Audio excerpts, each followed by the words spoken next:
6 days. 6 days without food. And the only taste left in her mouth was rust from the ship's water pipes. In the belly of a Liberty ship somewhere in the Atlantic Ocean, 300 German women pressed together in darkness. They had been loaded into the cargo hold 2 weeks ago at a port in France, packed in alongside crates of military supplies and the lingering stench of engine oil. The food rations, meager to begin with, had run out 6 days ago. Some women could not eat even when food was available, their stomachs turned inside out by the relentless pitching of the ship and the suffocating heat below deck. But for the last 6 days, there was nothing to eat at all. Their stomachs had stopped growling 2 days ago. Silence from the gut is worse than hunger. It means the body has given up asking. It means the body has started eating itself. Among them, 23-year-old Hildegard Engel sat with her knees pulled to her chest, feeling the sharp ridges of her own ribs through the thin fabric of what remained of her Luftwaffe auxiliary uniform. She had stopped counting the hours after day 4. Now she counted only breaths. Slow, shallow breaths that cost nothing and kept her alive for reasons she could no longer explain. The woman beside her, a girl really barely 18, had stopped moving that morning. No one checked whether she was alive or dead. There was no point. They were all headed to the same place anyway. America, the land where, according to everything they had been told, German prisoners were tortured, experimented on, and worked to death in desert camps. The propaganda minister himself, Joseph Goebbels, had warned them in broadcasts that played on every radio in the Reich. Better to die fighting than to be captured by the Americans.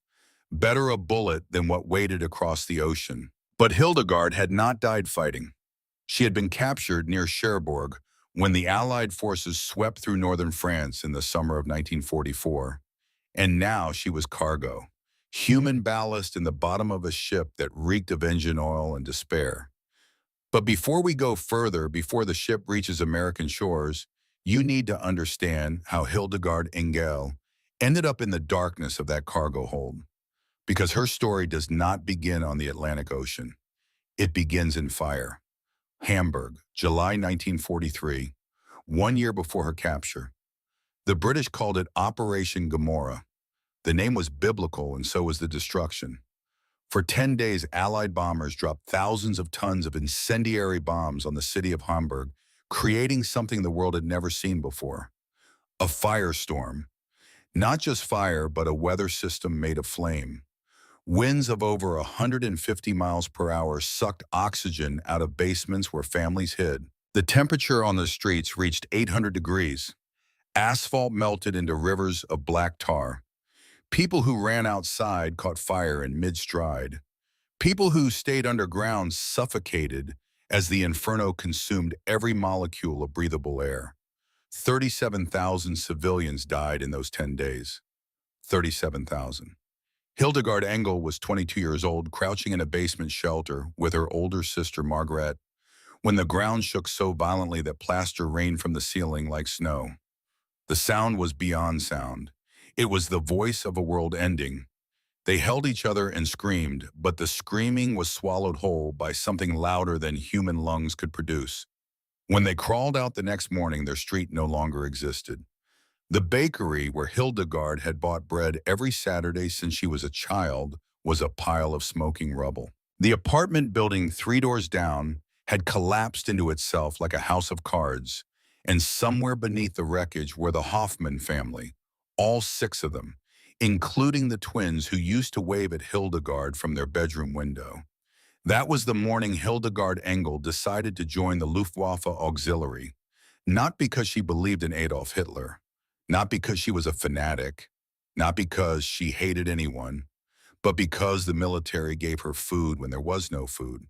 The military gave her purpose when the world was nothing but ash. And the military gave her someone to blame. The Americans, the British, the people who had turned Hamburg into a crematorium, the monsters across the ocean who burned women and children alive and called it strategy. The propaganda was specific and relentless. Americans were mongrels, Goebbels had said, a mixture of races without culture or honor. They would rape German women, use them for medical experiments, work them until they dropped dead in fields. Every German soldier and auxiliary heard the same message repeated 1,000 times until it became truth. Not believe truth, something deeper, assume truth, the kind that lives in the bones and does not require thinking. And so when Hildegard was captured near Cherbourg in early July of 1944, just days after the Allies liberated the port city, the terror was absolute. She knew what was coming. Everyone knew. The Americans would make them suffer in ways that made the bombing of Hamburg look merciful. But now we need to meet the other women who shared that darkness in the cargo hold, because Hildegard's story is not hers alone. Renata Dressler was 30 years old, a signals operator from Munich, and she was the hardest woman Hildegard had ever met. Renate did not cry. Renate did not tremble. When the other women wept in the darkness, Renate's voice cut through like a blade. "You are German women. Behave like it." She had served 3 years in the Wehrmacht Communications Corps, and she believed in the Reich the way some people believe in God. Completely. Without question. Without room for doubt. For Renata, being captured was not just terrifying. It was humiliating. And she swore that no matter what the Americans did, she would never let them break the German spirit. Not in herself, not in anyone under her influence. Then there was Liesel Brandt, 18 years old, a farm girl from a small village in Bavaria who had joined the Luftwaffe Auxiliary just 4 months before being captured.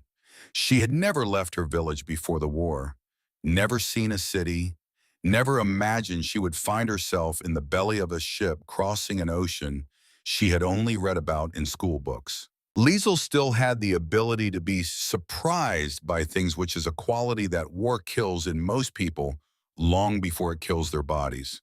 She was the youngest, the most frightened, and as it would turn out, the bravest of them all. But that part comes later. Dorothea Kessler was 28, a military nurse from Berlin, and she trusted nothing. Not the darkness, not the promises of fellow prisoners, and certainly not the intentions of their American captors. Her medical training had taught her to look for the hidden cause behind every symptom, and she applied this same logic to everything around her. If the Americans were being calm, it was because they were planning something worse. If the guards offered water, it was probably drugged. Dorothea was the voice of suspicion, and in that cargo hold, suspicion felt like the only rational response to their situation. And finally, Irmgard Voigt, 25, a former physical training instructor for the Bund Deutscher Mädel, the League of German Girls. Irmgard was strong in the way that athletes are strong, but beneath the muscle and discipline was something she had spent years hiding. A gentleness that had no place in the organization she served. An instinct for tenderness that she had learned to suppress because tenderness was weakness, and weakness in the Reich was punished. She had a gift with animals that no one knew about yet. That gift would matter more than anyone could have imagined. But not here, not in the darkness. Here she was, just another starving woman trying to survive. On the 4th day at sea, Liesel collapsed with a high fever. The cargo hold had no medicine, no clean water, no light. Dorothea, acting on pure instinct, tore strips from her own uniform to make cold compresses, using the rusty water from the pipes, because it was the only water available. She pressed the damp cloth to Liesel's burning forehead and whispered reassurances that she herself did not believe. Renate watched from the shadows. "Let her go," she said. Her voice was flat, practical, stripped of cruelty, but also stripped of compassion. If she dies, at least she dies as a German, not as a laboratory animal for the Americans. Dorothea did not look up. She kept pressing the compress to Liesel's skin. She kept whispering. And in that moment, Hildegard noticed something she had never seen before. Someone disobeying Renata. Not with words, not with argument, but with the simple act of caring for another human being when told to stop. It was a small thing, a tiny fracture in the wall of ideology that held them all together. But fractures have a way of spreading.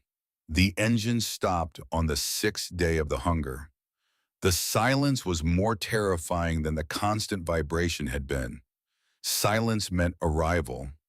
Arrival meant the beginning of whatever nightmare awaited them. Women who had stopped praying days ago began praying again. Renat stood straight, jaw set, eyes forward, as if preparing for an inspection rather than an execution. Liesel, still burning with fever, opened her eyes and whispered a single word in German. Mama. Then the cargo hold door opened. Sunlight poured in like liquid fire, blinding eyes that had seen nothing but absolute darkness for 2 weeks. Hildegard tried to stand, but her legs had become water. She collapsed immediately. Her vision spun, and the world became a bright, painful blur of shapes and sounds. American soldiers appeared as shadows against the light. Their voices were sharp and foreign, barking orders in a language that sounded to the German women like the language of their executioners. This was the moment. This was when the beatings would begin, when the rifles would be raised, when the propaganda would become reality. But instead of clubs or weapons raised to strike, hands reached down, lifted, carried. Not roughly, not gently either, but with the practical efficiency of men who had a job to do and were doing it without malice. And then came the first thing that made no sense. The smell. Not the sulfur and smoke of a burning country, not the chemical stink of the cargo hold. Something else entirely. Grass. Wind carrying the scent of cattle and warm earth. And beneath it something sweeter. Something that made the empty stomachs of 300 starving women clench with a pain that was half hunger and half disbelief. When Hildegard's eyes finally adjusted to the daylight, she found herself looking at something impossible. A harbor, yes, but beyond it a city, standing whole, standing untouched. No bomb craters, no collapsed buildings, no fires burning on the horizon, no rubble in the streets, no line of desperate civilians waiting for rations that would never come. Houston, Texas, stretched out under a September sun in 1944, as if the war existed only in some other universe. This was the first crack, though. Hildegard did not recognize it as such. She had been told that America was on the verge of collapse, that the German military machine was grinding the Allies into dust, that American cities were suffering just as German cities suffered. But Houston looked like a city that had never heard the word war. It looked like a city that had never missed a meal. They were loaded onto trains, then trucks. Each transition brought new waves of panic. This was it. They were being taken to the execution grounds, the labor camps, the laboratories. The older women whispered prayers. The younger ones went silent with a terror that had moved beyond tears into something numb and hollow. But as the trucks rolled through the Texas countryside, the world outside the canvas flaps told a story that none of them were prepared for. Children playing in front yards, farmers waving from their fields as if a convoy of enemy prisoners was the most ordinary sight in the world. Towns with ice cream shops and hardware stores, and churches with white steeples catching the afternoon light. Gas stations, diners, a woman hanging laundry on a clothesline while a dog slept at her feet. In Germany, you could cross from one town to another in an hour. Here they drove for half a day and saw nothing but land stretching to the horizon. Cattle grazing in pastures bigger than entire German provinces. Oil derricks pumping like mechanical insects against a sky so blue it hurt to look at. This was the nation that was supposed to crumble under German might. This was the enemy that propaganda had called weak and decadent and doomed. But there was nothing weak about the vastness that swallowed the horizon in every direction.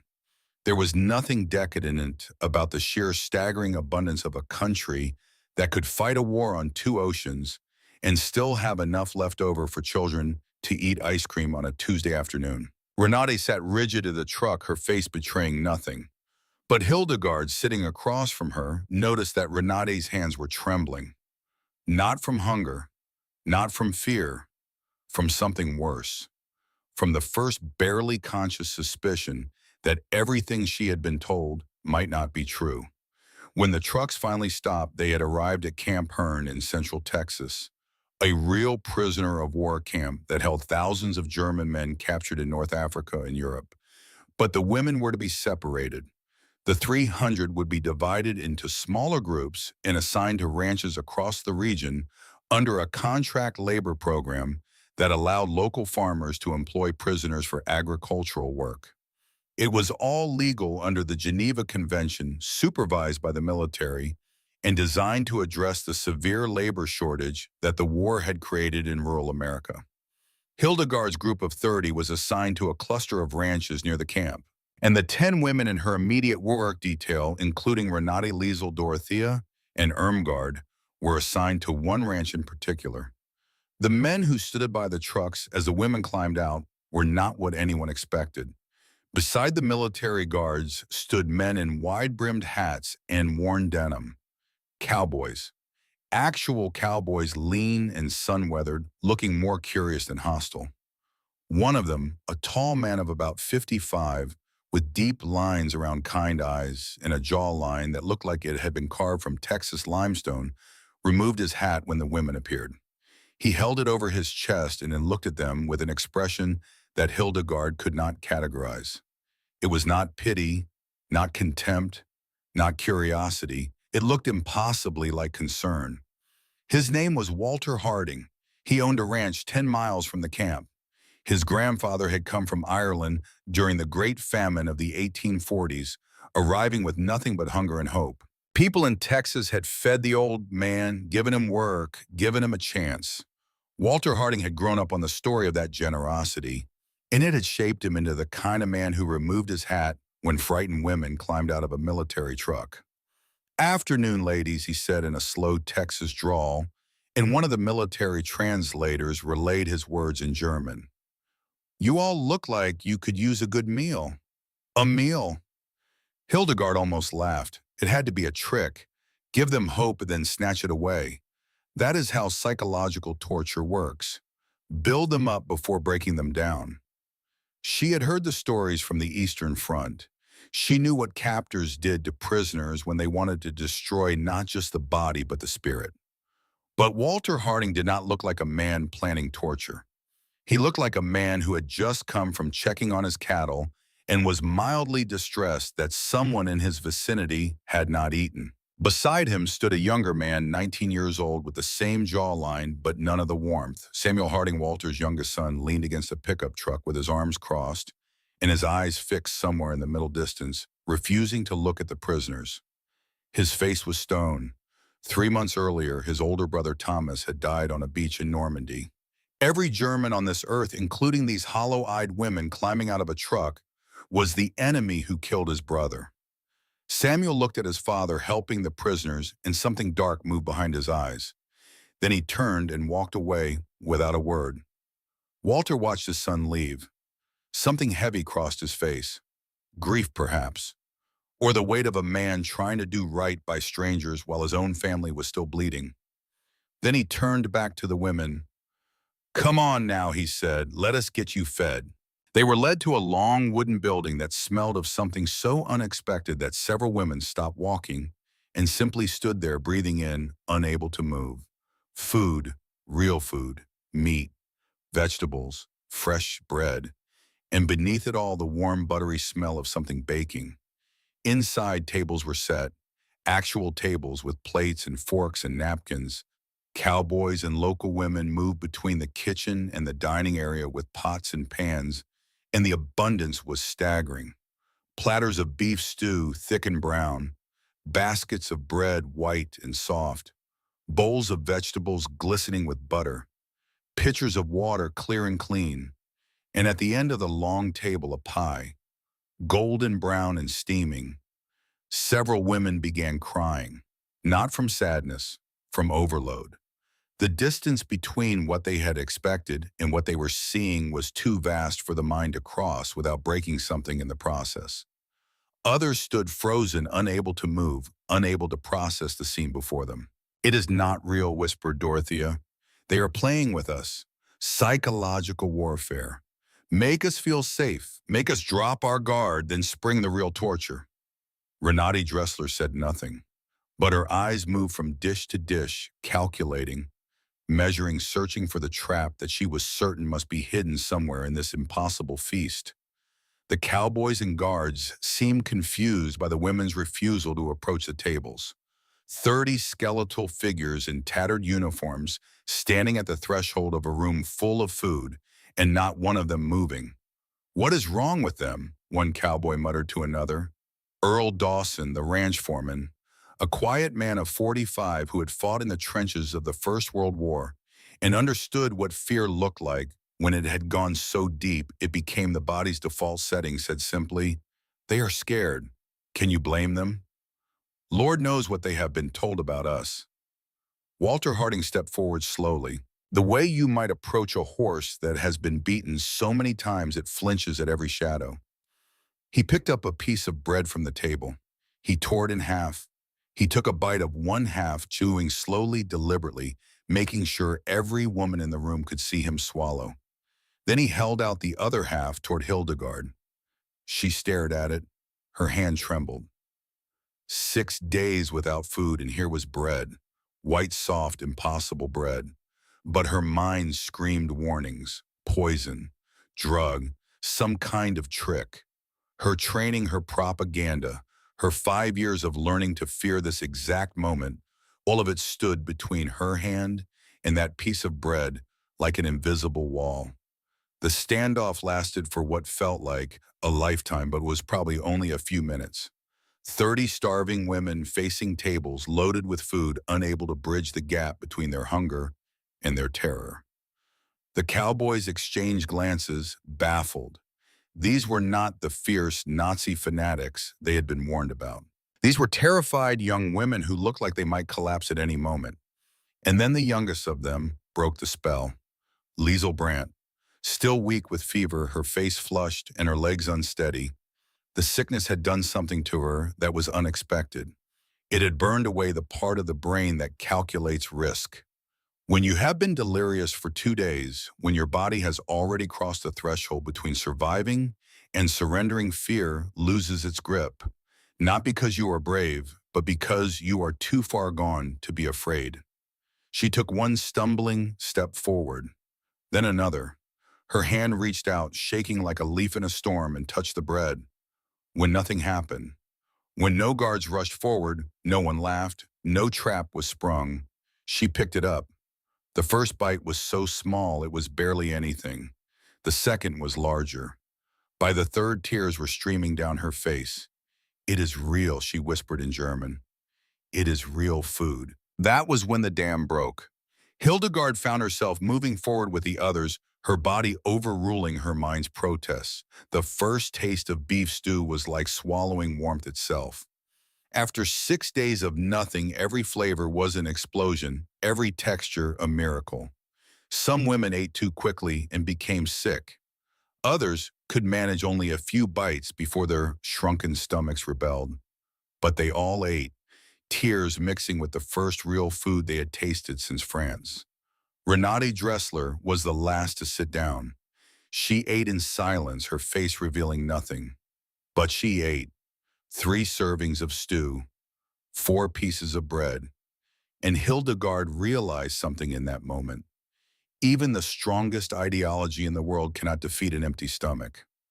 Walter Harding stood at the back of the room, his hat in his hands, watching these women discover that their worst fears were lies.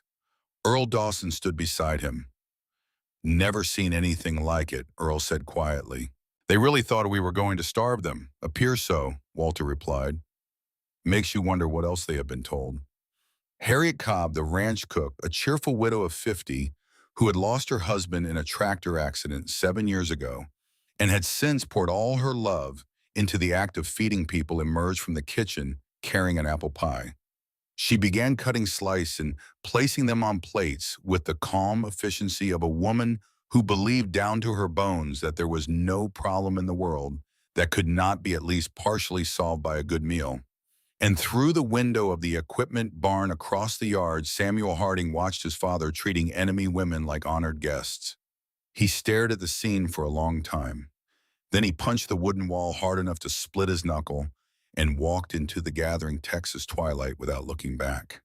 The sun was setting by the time the women were led to their quarters. Not cages or punishment cells, but actual barracks with beds and blankets and windows that opened to let in the cool September evening air.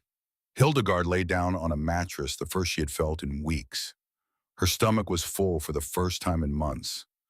Outside, she could hear the cowboys calling to each other as they finished the day's work, their voices carrying across the Texas plains like sounds from a world she had not known existed. She thought about the propaganda, about everything she had been taught. Americans were supposed to be monsters, but the man who had offered her bread had looked at her with concern, not cruelty. The woman who had cut pie for them had smiled as she served it.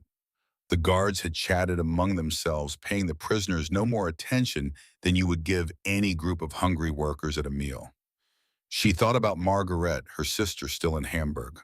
What was Margaret eating tonight? Was she eating at all? The thought landed like a stone in her full stomach, and guilt, a new and unexpected companion, settled in beside her. Here she was warm and fed on a mattress in Texas, and her sister was somewhere in the ruins of Hamburg. Probably hungry, probably cold, probably certain that Hildegard was being tortured to death at this very moment. As sleep finally took her, Hildegard's last thought was this: either everything she had been taught was a lie, or this was the most elaborate deception in the history of warfare. Tomorrow would reveal which one it was. But tonight, for the first time since her capture, she was not hungry. And that simple, impossible fact was already beginning to crack the foundation of everything she believed about the enemy she had been trained to hate. The smell came first, before consciousness, before memory, before the familiar ache of hunger that had been her alarm clock for years. Bacon, coffee, the impossible scent of breakfast drifting through the barracks windows like a rumor too good to be true. Hildegard's eyes snapped open and her body tensed, already prepared for disappointment. Last night had been a hallucination, a fever dream manufactured by a starving brain desperate for comfort. Any second now, reality would reassert itself. The cold, the hunger, the fear, but the mattress beneath her was real. The blanket was real. And that smell, that maddening, impossible smell, was real too.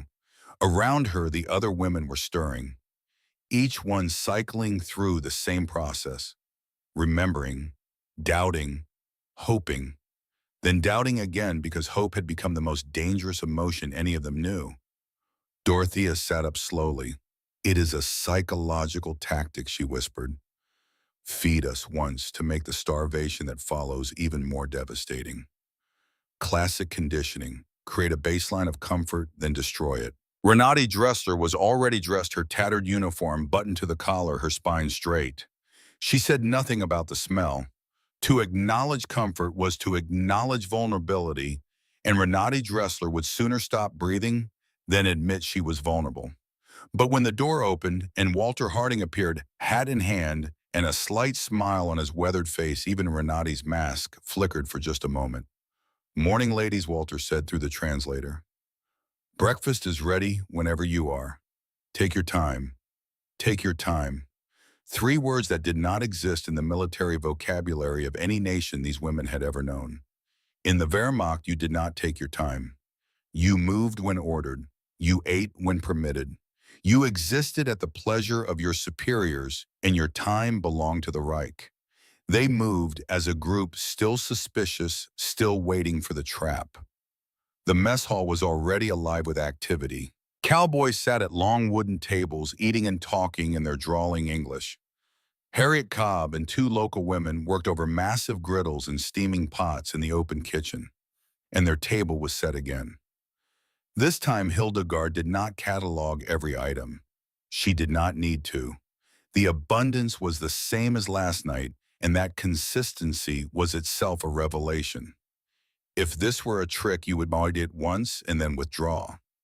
You would not repeat it the following morning with even more food.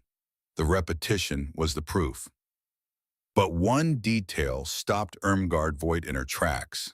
The butter dish, a simple ceramic dish, holding a block of butter that was yellow and soft and real. In Germany, real butter had disappeared from civilian life around 1942. Her mother had said once, half joking and half not, that the war would truly be over when real butter returned to the breakfast table. Irmgard watched a cowboy across the room spread butter on a biscuit without even looking at it. The way you handle something so ordinary, it does not require attention. And she understood something that no propaganda could survive. These people had so much that abundance itself was invisible to them. Renate's voice came from behind her, low and hard. They are fattening us, like pigs before the slaughter. But even as she said it, Renate was reaching for a biscuit. Her hand moved before her ideology could stop it. And Hildegard saw the war between body and belief play out in real time on Renate's face. The body won. It always does. One by one, with less hesitation than the night before, the women sat down and began to eat. Dale Perkins, a young cowboy of 22, with an open face and a slight limp in his right leg that had exempted him from military service, noticed Irmgard eating too fast and crouched beside the table to put himself at her eye level. "You will make yourself sick eating that fast," he said, and the translator relayed his words gently. "Been there myself after a long cattle drive. Trick is to drink water between bites. Helps everything settle." He pushed the water pitcher closer to her. That was all. No reprimand, no punishment, just a young man who had been hungry before and remembered what it felt like offering practical advice to someone going through the same thing. Irmgard flinched when he first spoke, the reflex of 3 years in military service, where a voice directed at you while eating meant punishment. But the blow never came. Instead, there was only a water pitcher sliding across a wooden table and a pair of kind eyes waiting for nothing in return. After breakfast, the true nature of their captivity revealed itself, and it was nothing any of them had imagined. Walter Harding explained the arrangement through the translator. Under the Geneva Convention, which the United States followed, strictly prisoners of war were entitled to food, shelter, medical care, and humane treatment. They would work on the ranch performing tasks suited to their abilities. They would be paid 80 cents per day in camp currency. They would work reasonable hours with rest days. They would not be subjected to punishment details or dangerous labor. They were given work gloves, hats to shield them from the September Texas sun. Water buckets were positioned throughout the work areas so they could drink whenever they needed. Dorothea whispered to Hildegard as they walked to their stations, "They are conditioning us for something. No one treats prisoners this way without a purpose." But the days passed, and the pattern held. 3 meals a day, each one generous. Meat at nearly every meal, vegetables fresh and cooked, bread without sawdust filler.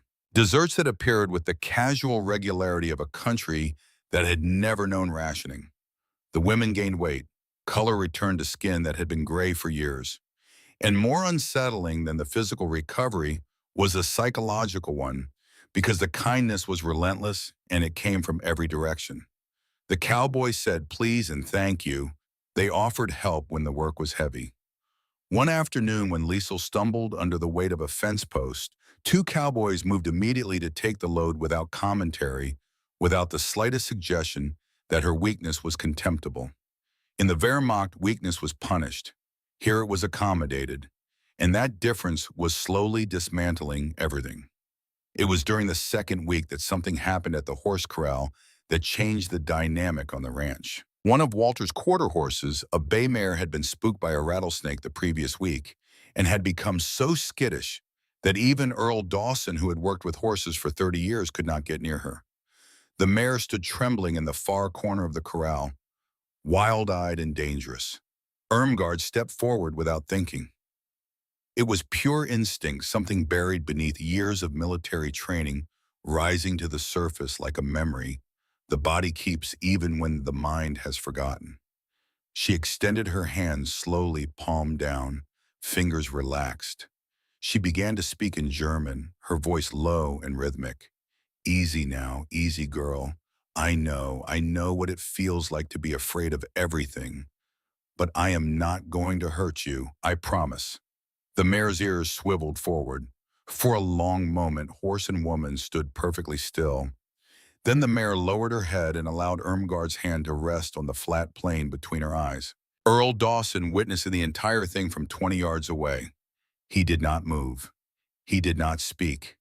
He just watched the German prisoners do in 2 minutes what his best handlers had failed to do in a week. Walter, informed by Earl, came to watch the next morning. Irmgard was inside the corral, now running her hands along the mare's neck, still speaking that same low German, and the horse stood calm and trusting under her touch. "You have done this before," Walter said. "My uncle had a farm," Irmgard replied through the translator. "Before the war, before everything changed." "How would you like to be our main horse handler?" Walter said. "Same work credits, but you would be with the animals instead of mending fences." A choice. He was offering her a choice. In 3 years of military service, no one had ever asked Irmgard Voigt what she would like to do. She had been told, ordered, assigned, but never asked. The word "like" hung in the air between them, strange and foreign and wonderful. She named the mare Frida, and that horse, skittish and traumatized, and slowly learning to trust again, became the living metaphor for everything that was happening on Walter Harding's ranch. But while Irmgard was finding peace in the horse corral, Renati Dresser was waging a different kind of war. It began subtly, a comment at dinner, a reminder whispered after lights out. "You are forgetting who you are. You are forgetting what they did to our cities, our families, our country. Every smile from a cowboy is a weapon. Every biscuit is a bullet aimed at your loyalty." Renati could see the group softening under the relentless assault of American kindness, and it enraged her. Not because she was cruel, but because kindness from the enemy meant everything she had built her identity upon was wrong. And if it was wrong, then the 3 years she had spent in service, the sacrifices, the hardships, the absolute certainty that the Reich was righteous, all of it would become meaningless. The cost of accepting American kindness was not merely ideological. It was existential. If the enemy was good, then what had she been fighting for? She gathered 4 women who still held firm and issued her ultimatum in the darkness of the barracks. "When we return to Germany, I will report every woman who has collaborated with the enemy, every woman who has laughed with the Cowboys, who has eaten their food with gratitude instead of resentment. You know the penalty for treason." The effect was immediate and chilling. Several women who had begun to relax retreated overnight. The warmth disappeared. The walls went back up. The brief thaw refroze. Hildegard felt the shift and understood its source. She also understood with a clarity that frightened her that Renati was not entirely wrong. The logic was terrible but sound. If you accepted that the Americans were kind, you had to accept that the propaganda was lies. And if the propaganda was lies, then the suffering of Hamburg, the firestorm, the 37,000 dead had been inflicted not by monsters, but by ordinary people from a nation capable of extraordinary generosity. And that was a truth too large and too painful to swallow. Because accepting American kindness meant accepting that the bombs that killed the Hoffman twins were dropped by people who would have fed them pie if they had met them face to face. That thought could break a mind in half. The tension thickened. Meals became silent. Dale Perkins asked Hildegard through the translator if something was wrong, if the food was not good, if they needed anything. His genuine concern made the situation worse because genuine concern from the enemy was exactly what Renati had warned them about. Then came October, and with it the event that cracked the fragile structure of fear and ideology that Renati had fought so hard to maintain. It was a Thursday afternoon. Liesel, curious and careless, the way only an 18-year-old can be, wandered into the equipment barn looking for a curry comb for Irmgard's horses. She did not know that the barn served a second purpose. In the corner on a rough wooden shelf sat a folded American flag in a triangle display case. Beside it, a framed photograph of a young man in military uniform smiling at the camera with the invincible confidence of someone who believes he will live forever. Thomas Harding, killed on Omaha Beach, June 6, 1944. Lisa was looking at the photograph when she heard the voice behind her. "Get away from him." She did not understand the English words, but she understood the tone. Rage. Raw, unfiltered, shaking rage. She turned to find Samuel Harding standing in the barn doorway, his hand balled into fists, his face twisted into something that was half fury and half agony. "That is my brother," Samuel said, his voice cracking. "Your people killed him. Your people. Do you understand? He is dead because of you. All of you." The English poured out of him in a torrent that Liesel could not follow, but the meaning was universal. Loss sounds the same in every language. She pressed herself against the wall, trembling, her eyes wide with a terror that was pure animal instinct. Hildegard heard the shouting and ran. She arrived to find Liesel cornered and Samuel blocking the doorway, his body vibrating with a grief that had been compressed into rage for 3 months and was now decompressing all at once. Hildegard did not know enough English for a sentence. She knew only fragments. She stepped between Samuel and Liesel and said the only word that seemed to matter. "Sorry," one word. 5 letters in a language that was not hers. But she said it while looking directly at the photograph of Thomas Harding, and something in the way she looked at it, not with the dismissal of an enemy, but with the recognition of one human being acknowledging another's loss, made Samuel stop. He looked at her. She looked at him. And in that silence, something shifted. Hildegard saw the photograph clearly for the first time. A young man, smiling, in uniform. He looked exactly like a photograph that could have hung in any home in Germany. He looked like someone's brother everywhere. Samuel saw a thin woman in a tattered uniform standing in front of a girl barely old enough to vote, saying sorry in a language she had probably learned a week ago. Not a soldier, not a Nazi, just a person, a frightened, underfed, displaced person trying to protect someone more frightened than herself. The rage did not disappear. Rage like that does not evaporate in a single moment. But it shifted. It made room, just enough room for something else to exist alongside it. Not forgiveness, maybe not ever, but a fracture in the certainty that these women deserved his hatred. Samuel turned and left without another word. That evening, Walter found his son in the horse barn, sitting on a hay bale, staring at his bleeding knuckle. Walter sat down beside him, said nothing for a long time. The silence between a father and son who have lost someone they both loved is different from other silences. It is heavy in a way that words only make heavier. "I do not need to like them," Samuel finally said. "No," Walter replied, "you do not. Then what do you want from me? I want you to not hate them for something they did not do. Then who do I hate, Dad? Somebody killed Thomas, and they are right here eating our food. War killed Thomas," Walter said, "and war is killing those girls too, just in a different way. Hating them will not bring your brother back, but it will turn you into someone Thomas would not recognize, and I am not willing to lose both my sons to the same war." Samuel did not respond. He sat in the barn and listened to the horses breathing and the wind moving through the Texas grass, and somewhere far away the sound of women talking softly in German, their voices carrying through the evening air like something fragile and unbearably human. The weeks that followed were marked by a slow, almost invisible thaw. Not a dramatic transformation, but a gradual erosion of the walls that separated enemy from host, prisoner from neighbor. Liesel's young brain absorbed English like dry earth absorbs rain. Within a month, she was constructing full sentences, mixing German grammar with Texas vocabulary in combinations that made the Cowboys laugh with delight. She would say things like the horses being very stubborn today. Jay and Dell would repeat the J with an exaggerated accent, and they would both end up laughing at nothing and everything.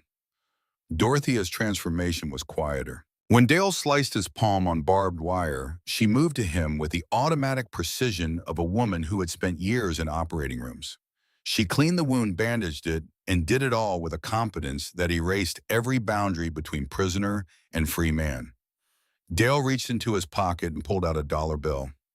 "For fixing me up," he said. Dorothea stared at the money. "But I am a prisoner." "You are a nurse who helped me," Dale replied. "That is worth something, prisoner or not." He left $1 on the fence post and walked away. Dorothea stood looking at that crumpled bill for a long time. In 3 years of nursing wounded soldiers, no one had ever tried to pay her. No one had ever suggested that her skills had personal value independent of her rank or her nation. She was an asset of the Reich deployed as the Reich saw fit. The idea that her hands, her knowledge, her care had worth that belonged to her was so foreign, it was almost incomprehensible. And Hildegard, whose English improved daily through immersion, found herself drawn into the daily rhythms of ranch life with an ease that made her uneasy. Walter taught her to throw a lasso. She accidentally roped her own ankle instead of the practice post, and Dale and Earl laughed, and Hildegard laughed too.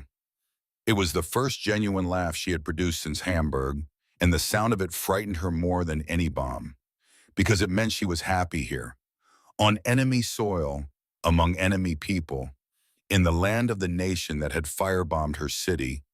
Then came November and the letters from home that carried a pain no amount of good food could ease. Hildegard sat down with a piece of paper and wrote carefully, knowing censors on both sides would read every word. Dear Margaret, I am alive and well in Texas. You will not believe this, but I am learning to be a cowgirl. They give us 3 meals every day, real meals. Yesterday I had steak. I know this sounds impossible, but it is true. The Americans are not what we were told. 4 weeks later, the reply arrived. Margaret's handwriting was shaky, pressed hard into the paper. Hildegard, your letter frightened us. Are they forcing you to write these lies? We know what the Americans do to prisoners. Please just tell us if you are alive. You do not have to pretend. Pretend. Her sister thought she was pretending. Margaret, reading by candlelight in a bombed city where the daily bread ration had shrunk to something that would not feed a child, could not conceive of a world where a German prisoner ate steak for dinner.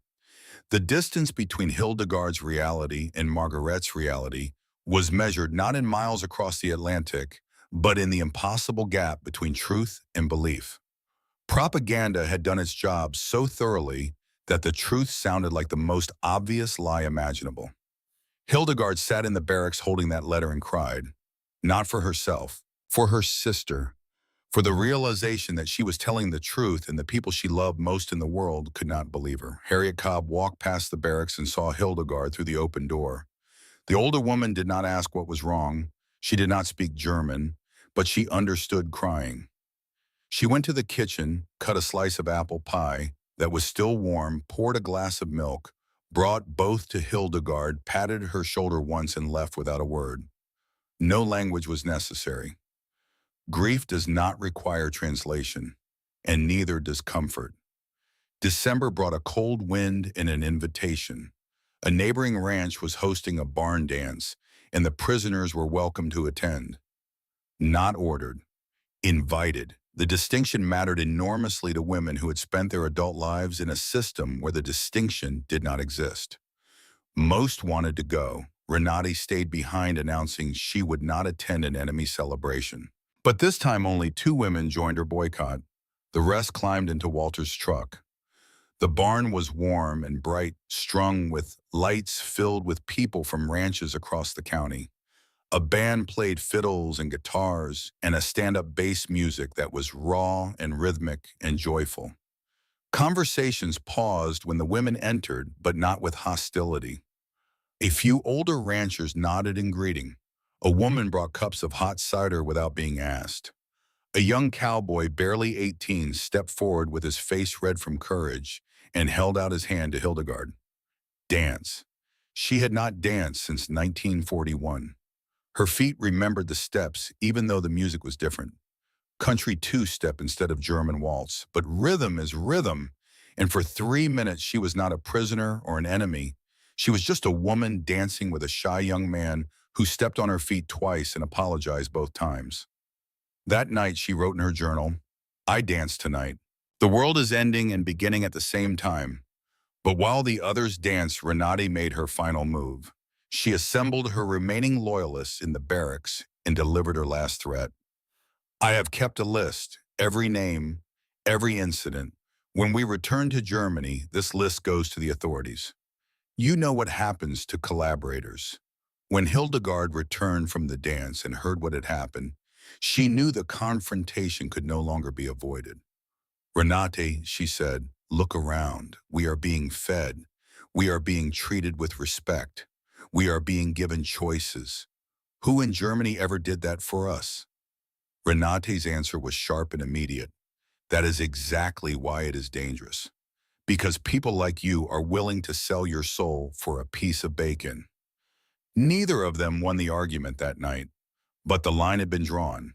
In January, the line erased itself. Renate received a letter from Munich through the Red Cross. Her family had been bombed out. Her mother was ill, and her younger brother, 16 years old, had been conscripted into the Volkssturm, the last-ditch militia of old men and children assembled to defend a nation that was already lost. Renate read the letter alone. When Hildegard found her that evening, Renate was sitting on her bed, staring at the wall with an expression that was not the calculated blankness of discipline, but the genuine emptiness of a woman whose internal architecture had collapsed. Hildegard sat down beside her. She did not speak. Sometimes presence is enough. Renate never said I was wrong. She never announced a change of heart. But she stopped keeping her list. She stopped whispering warnings. The war inside her did not end with a surrender. It ended with exhaustion. She simply ran out of the energy required to fight against a truth that had been pressing in from every direction for months. And then quietly, Renate began to eat breakfast among the group instead of apart from it. One morning in late February, when Dale Perkins said good morning to her, she replied with 2 words in English. Thank you. Dale nodded and moved on, probably unaware that those 2 words represented the unconditional surrender of an entire belief system. Through all of this, Samuel Harding watched.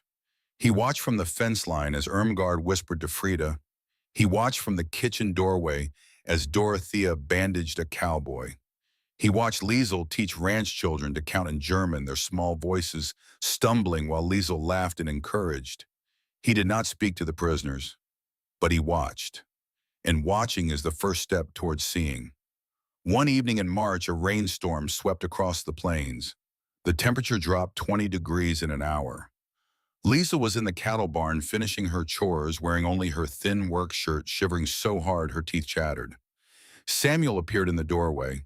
He stood there for a moment. Then he walked to a hook on the wall, took down a jacket, and held it out to her without a word. She took it carefully, the way you accept something you know carries weight far beyond its fabric. Inside the collar, embroidered in small, careful letters, was a name. Thomas Harding. Samuel watched her put on his dead brother's jacket. His face contained everything. Grief and anger and exhaustion and something new. Something that might have been the very first molecule of peace forming in the chemistry of a broken heart. He turned and walked out into the rain. Liesel wore that jacket through the rest of the winter. She never told anyone whose name was stitched inside the collar. Some things are too sacred for explanation. April came, and with it, the end. The radio in Walter's kitchen delivered the news in fragments. Hitler was dead by his own hand on April 30th, 1945. Berlin had fallen. Germany had signed an unconditional surrender on May 7th. The war in Europe was over. The women gathered around the radio, understanding most of the English now, and listened to the world they had known collapse into history. Everything they had fought for was finished. Renate sat alone in the corner of the kitchen, her face the color of chalk. The 1,000-year Reich that was supposed to last forever had lasted 12 years and ended in rubble and suicide. Hildegard turned to Walter. What happens to us now? You go home, he said, when transport can be arranged. Home. The word landed differently than it would have a year ago. Home meant ruins. Home meant starvation. Home meant returning to nothing. Here she had work, food, dignity, and something that felt dangerously close to belonging. But she did not say any of this. She just looked at Walter, and he refilled her coffee cup, and that was the only answer either of them had. The last months passed in a strange twilight. The war was over, but the women were still here. The fences stood, but the gates were unlocked. The guard towers were manned, but the soldiers read paperback novels and waved when the women walked past. They were prisoners in name only, waiting for the machinery of repatriation to grind its way to their file. June arrived with a Texas heat that would have flattened them the previous September, but now felt almost familiar. They moved differently, not with the hunched gait of prisoners expecting a blow, but with the unhurried stride of people who knew where they were going. Hildegard had become a competent horsewoman.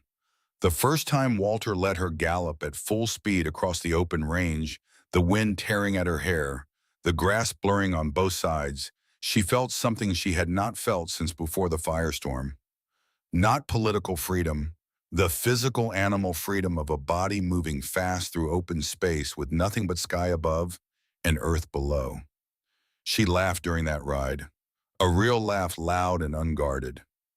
Walter, riding beside her, grinned, and neither of them needed to say anything because the laughter was the conversation. Irmgard deepened her bond with Frida until Earl Dawson told Walter one morning that the German girl understood horses better than anyone he had seen in 3 decades of ranch work. Coming from Earl, a man who rationed his words more carefully than wartime Germany rationed bread, this was the highest possible praise. Dorothy had treated every injury on the ranch without discrimination. Cowboys, prisoners, visitors. A patient was a patient.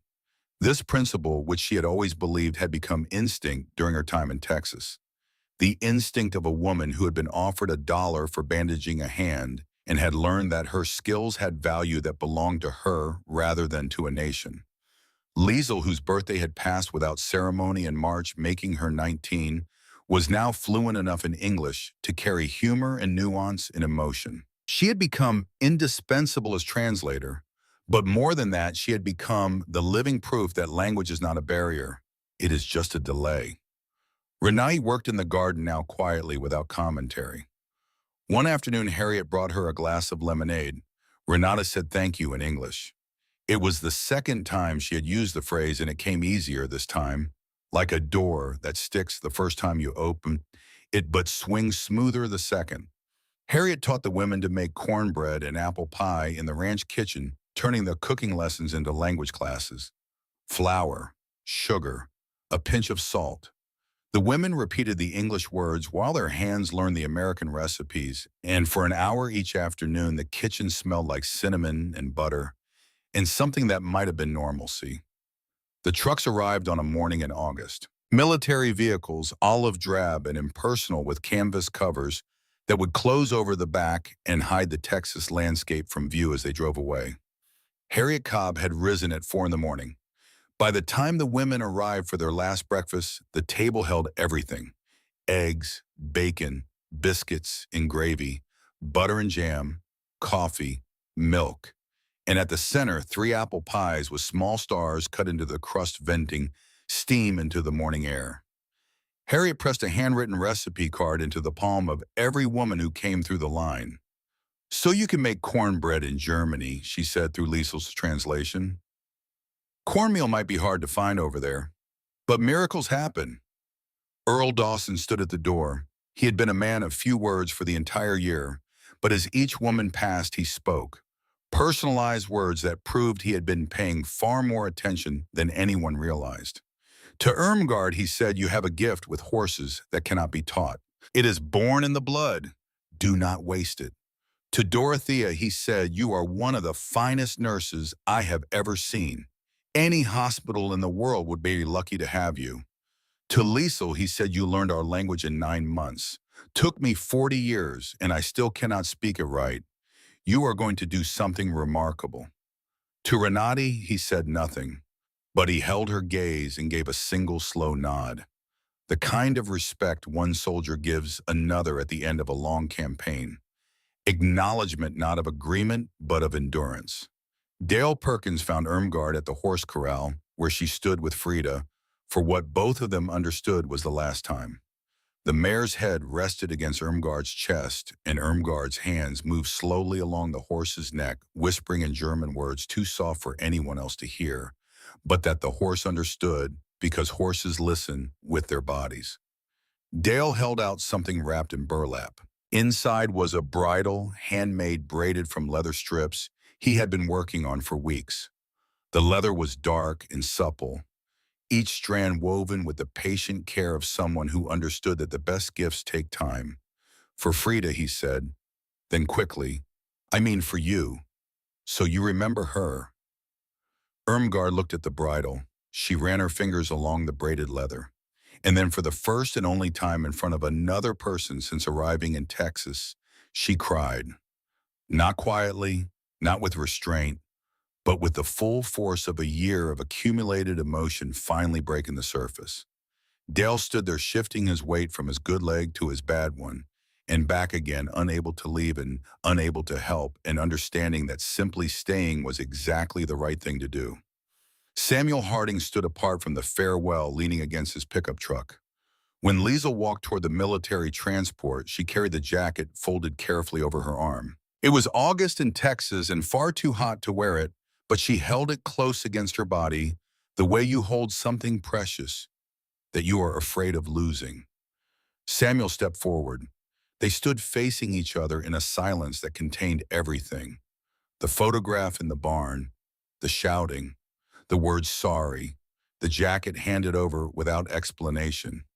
The name in the collar that Liesel had traced with her finger 1,000 nights in the dark. Keep it, Samuel said. 2 words. Quiet, final. Liesel understood what he was really saying. He was not giving her permission to keep a jacket. He was releasing something. The jacket that had belonged to his dead brother, entrusted to a woman from the nation that killed him. It was not forgiveness. The word was too small for what it actually was. It was a man deciding that hatred was heavier than grief and that he was tired of carrying both. Liesel took his hand, not a handshake. She took it the way you take the hand of someone standing at the edge of something to let them know they are not alone. She held it for 3 seconds. Then she let go and climbed into the truck. Walter Harding stood beside the lead vehicle, his hat held over his heart. He shook each woman's hand. Firm handshakes, eye contact. The farewell of a man who respects the people leaving by refusing to make the leaving easy. When Hildegard reached him, he held her hand a moment longer. You take care now, he said. Texas is going to miss you. And if you ever find your way back, the gate is always open. The gate is always open. For a prisoner. For an enemy. As if wars and borders were just weather. Temporary conditions that would pass. Hildegard wanted to say something worthy of the moment. But some things are beyond the reach of any language. So she said the simplest truth she knew. Thank you for everything, for the bread. Walter smiled. It was just bread, he said. But they both knew it was never just bread. The trucks pulled away, the dust rose and settled, and the ranch was quiet in the way that a house is quiet after guests leave. The kind of quiet that has shape and weight and is louder than noise. Samuel stood watching until the trucks disappeared down the long dirt road. Then he went inside and sat at the kitchen table where 10 German women had eaten their last breakfast. Harriet had not yet cleared the dishes. A half-eaten biscuit sat on a plate at the spot where Liesel usually sat. Samuel picked it up, looked at it, put it down. Then he sat there for a long time while the morning light moved across the kitchen floor. Walter found him 20 minutes later. He sat down and poured 2 cups of coffee that was no longer hot, but still warm enough. They drank in silence. The silence of men who have weathered something together and come out changed in ways they will spend years learning to understand. The journey home was a descent from plenty into devastation. The ship across the Atlantic was better than the one that had brought them. Bunks and food and daylight. But the improvement only made the destination more frightening. They were not sailing toward freedom. They were sailing toward rubble. France came first. A repatriation center near Le Havre, crowded and chaotic, where they were processed as defeated enemies. Paperwork, questions, suspicion, then Germany. Hildegard had tried to prepare herself, but nothing could have made her ready. The Germany she had left was damaged. The Germany she returned to was gone. Cities that had been centers of civilization for centuries were landscapes of rubble. Entire blocks reduced to broken walls and empty windows staring at the sky. Streets that had once bustled with life were now paths cleared through debris, navigated by people who moved with the slow gait of those who have stopped expecting anything good. Hamburg was worse because Hamburg was personal. Hildegard stood on the street where she had grown up and did not recognize it. The apartment building was gone. The bakery was gone. The school was gone. Everything replaced by absence so complete it felt deliberate. She found Margaret in a basement shelter 3 blocks from where their home had been. Her sister was thin in a way that it went beyond hunger, the thin of systematic deprivation over months, cheekbones like ridges, hands that were all bone and tendon. The sisters held each other in the dim light, and neither spoke for a long time. When Hildegard told her story, Margaret's face moved from hope to something close to anger. "Steak, Margaret," he said. "You ate steak?" "Yes." "And bacon?" "Every morning, yes. And pie?" "Yes, Margaret. I know how it sounds. It sounds like you have been brainwashed. Look around you. Look at me. Children are dying 3 streets from here. And you are telling me Americans fed you pie. They did. Then either you are lying or they did it to mock us. Because the world you describe cannot exist while this is real." "Both things are true," Hildegard said. "Texas is true, and this is true. I cannot explain how both exist at the same time, but they do." Margaret looked at her with the exhausted skepticism of someone who has been lied to by governments for so long that truth itself has become suspect. Then she pulled Hildegard close and held her, and in that embrace was something beyond belief or disbelief. Something that said, "I do not understand what happened to you, but you are here and you are alive, and right now, that is enough." In the months that followed, Hildegard built a new life from wreckage. Her English learned in the mess halls and horse corrals of Texas became her greatest asset. She found work as a translator for the American occupation forces in Hamburg. Officers who learned she had been a prisoner in Texas would react with surprise followed by warmth. "Texas," they would say. "Good people down there." One evening, 2 years after her return, Hildegard cooked cornbread in the small kitchen of the apartment she shared with Margaret. She followed Harriet's recipe card, now soft from handlings.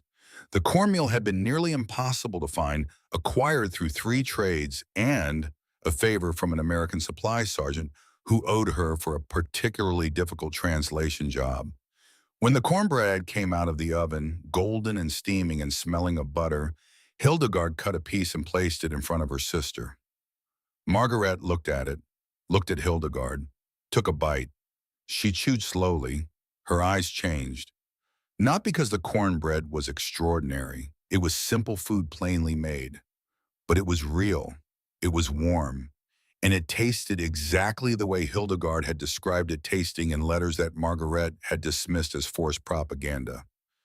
She took another bite, and then she said something she had never said before. "Tell me about Texas," Hildegard told her. "All of it, the fear and the bread and the cowboys and the horses and the apple pie and the man who tipped his hat and the boy who gave away his dead brother's jacket." She talked for 2 hours while the cornbread cooled on the table between them, and Margaret listened, and for the first time she believed. The other women scattered into the post-war chaos and rebuilt their lives in their own ways. Renata Dressler returned to Munich and found work in a textile factory. She lived quietly, speaking to no one about the war or Texas. But one detail reached Hildegard through the chain of former prisoners who stayed in sparse contact. Renata had a photograph on her bedside table. Not a family picture. A page torn from a calendar showing a sunrise over flat grassland that looked remarkably like the view from a fence rail behind a barracks in central Texas. She never explained it to anyone. She never had to. Liesel Brandt went home to Bavaria, married a carpenter, and had 3 children. She taught them English from the time they could speak, and when her eldest daughter asked why, Liesel said, "Because there are good people who speak this language, and I want you to be able to talk to them." She kept Thomas Harding's jacket in a cedar chest at the foot of her bed for the rest of her life. Her family learned not to ask about it because the question always made their mother go quiet in a way that suggested the answer lived somewhere too deep to reach with words. Irmgard Voigt continued working with horses. She hung Dale's handmade bridle on her bedroom wall where it stayed for decades, the leather darkening with age but the braiding remaining tight and true. Visitors who asked about it received a short answer, a gift from a friend in Texas. Nothing more was offered because nothing more was needed. Dorothea Kessler became a nurse at the Charité Hospital in Berlin, one of the most respected medical institutions in Germany. She treated everyone who came through her door without discrimination. A patient was a patient. This principle had always been her belief, but Texas had turned belief into reflex. The reflex of a woman who had bandaged a cowboy's hand and learned that care has value that belongs to the person giving it, not to any flag or government. 7 years passed, rubble was cleared, buildings rose, Germany became a new country. In 1952, a letter found Hildegard. It had been forwarded multiple times through agencies and offices, still sorting the chaos of the post-war years. The envelope was battered, but the handwriting was clear. Careful letters written by a hand more accustomed to holding reins than a pen. The return address was in Texas. Dear Hildegard, I saw your name in a newspaper article about the rebuilding of Hamburg. A fellow at the Agricultural Exchange showed it to me. I am glad you are doing well. The ranch is still here. Not much changes in this part of Texas, which I suppose is both the blessing and the curse of the place. Samuel got married last year, a school teacher from San Antonio. Good woman, strong opinions. Reminds me of you, actually. They have a boy. They named him Thomas. Harriet is still in the kitchen. She says she hopes you remember how to make cornbread. She also says you probably forgot, and she is disappointed in you. I think she is joking. With Harriet, you can never be sure. Earl retired, or says he did. He still shows up every morning at 5:30 because he does not know how to do anything else. Dale took over the horse operation. He is good at it, but he still says nobody handled the animals like Irmgard. He talks about her more than he probably should. I am older and slower, and my knees are not what they were. But I still ride out every morning to check the fences. Some habits outlast the body that formed them. I want you to know something. That first day when you all got off that truck, I did not know what to expect. We had been told we were getting enemy soldiers. I expected hostility. What I got was 30 starving, terrified young women who were so afraid of a plate of food they could not pick up a fork. That image has stayed with me. Not as a war memory, as the human memory, a reminder of what fear does to people when it is fed to them long enough, and a reminder that the cure for fear is not courage. It is kindness, ordinary, unremarkable kindness, the kind that comes with biscuits and does not ask for anything in return. If you ever find your way back to Texas, the gate is always open. Your friend, Walter Harding. P.S. Harriet really does want to know about the cornbread. Please write back. Hildegard kept that letter for the rest of her life. She kept it in a wooden box alongside Harriet's recipe card, now yellowed with age, and a small wildflower she had pressed from the Texas roadside on the day she left. She wrote back. She told Walter that, yes, she still made the cornbread, and that Margaret had tasted it, and that the cornbread had done what all her words could not. It had made her sister believe. She told him about the rebuilding, about her work, about the Germany that was rising from the ashes, different from the one that had destroyed itself. She told him that she thought about the ranch often, about the sky, about the way the light hit the grass in the evening, about bread broken in half and offered without condition. She never went back to Texas. Life moved forward the way it always does, carrying people along currents they cannot control toward places they cannot predict. She married, had children, grew old in a Germany that looked nothing like the one she was born into. But sometimes on certain evenings when the light caught the horizon in just the right angle and the sky turned orange and pink in a way that reminded her of something vast and warm and impossibly far away, she would take out Walter's letter and read it again. And she would remember a morning in September of 1944 when a tall man in a cowboy hat broke a piece of bread in half, ate one piece, and offered her the other. She would remember the terror of reaching for it, the trembling of her hand, the voice in her head screaming that it was a trap, and then the taste. Simple white bread, nothing special, the kind that Americans ate every day without a second thought. But to her, after 6 days of nothing, it was the most important thing anyone had ever given her. Because it was not bread, it was proof that the world she had been taught to fear was not the world that actually existed. The 30 women who had refused to believe that first feast in Texas became, in the decades that followed, quiet ambassadors of a truth that no government had authorized.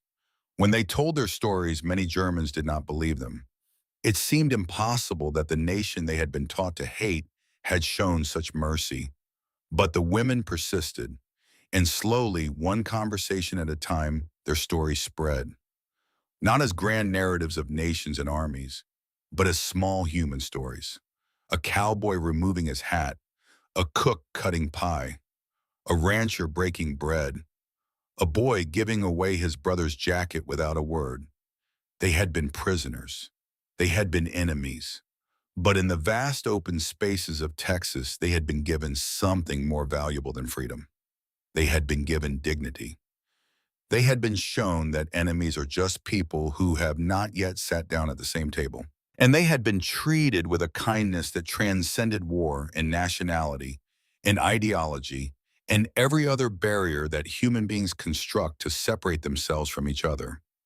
That kindness, more than any treaty or victory parade, had shown them what was possible when ordinary people choose to see other human beings as human beings.